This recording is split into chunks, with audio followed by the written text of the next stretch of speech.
ভিডিওতে ক্লিক করার জন্য আপনাদেরকে জানাই অসংখ্য ধন্যবাদ। আপনারা দেখছেন আপনাদের প্রিয় ইউটিউব চ্যানেল wow007। তো ফ্রেন্ডস, সবাই কেমন আছেন? নিশ্চয়ই খুব ভালো আছেন।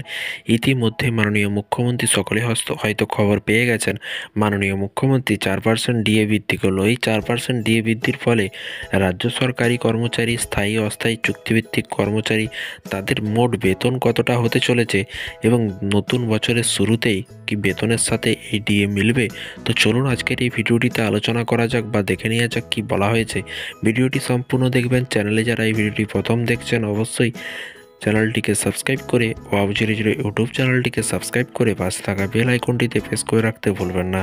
তো ফ্রেন্ডস, চলুন এখানে দেখে নেওয়া যাক কী বলা হয়েছে। 4% ডিএ বাড়ালো রাজ্য, এবার বেতন কত হবে দেখে নিন পুরো হিসেব নিকেশ। তো ফ্রেন্ডস, পুরো হিসেব নিকেশ বুঝতে পারবেন ভিডিওটি সম্পূর্ণ দেখলে, এবং পরবর্তী সংগ্রামী যৌথ মঞ্চের আপডেট কী আছে এক নজরে দেখে নেব। পশ্চিমবঙ্গ রাজ্য সরকারি কর্মচারী, ওয়েস্ট বেঙ্গল গভর্নমেন্ট এমপ্লয়ি দীর্ঘদিন ধরে নিজেদের প্রাপ্য ডিএর দাবিতে কিন্তু আন্দোলন চালিয়ে যাচ্ছেন। কেন্দ্রীয় সরকারি কর্মচারী থেকে শুরু করে অন্যান্য রাজ্য সরকারি কর্মচারীদের তুলনায় পশ্চিমবঙ্গ রাজ্য সরকারি কর্মচারীরা অনেক কম ডিএ পান বলে অভিযোগ। তারপরে এরই প্রতিবাদে দীর্ঘদিন ধরে আন্দোলন চালানোর পর অবশেষে বড়দিনের আগে বৃহস্পতিবারে মুখ্যমন্ত্রী মমতা বন্দ্যোপাধ্যায় মুখ খুললেন, ডিএ বৃদ্ধি ঘোষণা করলেন।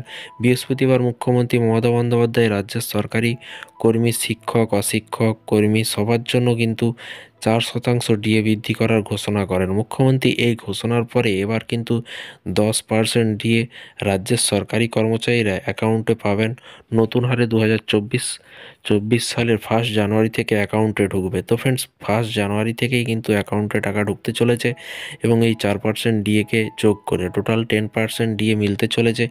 এবং এরপরে আরও বলা হয়েছে, দেখুন, শুরু করবে মুখ্যমন্ত্রী মমতা বন্দ্যোপাধ্যায়ের ঘোষণা অনুযায়ী এর ফলে 14 লক্ষ সরকারি কর্মচারী এবং পেনশনভোগী উপকৃত হবেন এবং পরিমাণ ডিএ দেওয়ার জন্য রাজ্য সরকার খরচ হবে প্রায় 24,000 কোটি টাকা। তো ফ্রেন্ডস, এই পরিমাণ ডিএ দিতে গেলে 24,000 কোটি টাকা খরচ হবে এবং মুখ্যমন্ত্রী মমতা বন্দ্যোপাধ্যায় এদিন এই পরিমাণ ডিএ বৃদ্ধি করার পর তা নিয়ে নানা কথা বললেও সরকারি কর্মচারীরা কিন্তু মোটেও খুশি নন এত অল্প পরিমাণ ডিএ বৃদ্ধি ঘোষণায়, কেননা কেন্দ্র সরকার ইতিমধ্যে সরকারি কর্মচারীদের 46% ডিএ দিয়ে থাকে। এর ফলে কেন্দ্রের সঙ্গে রাজ্যের সরকারি কর্মচারীদের ডিএর ফারাক দাঁড়িয়ে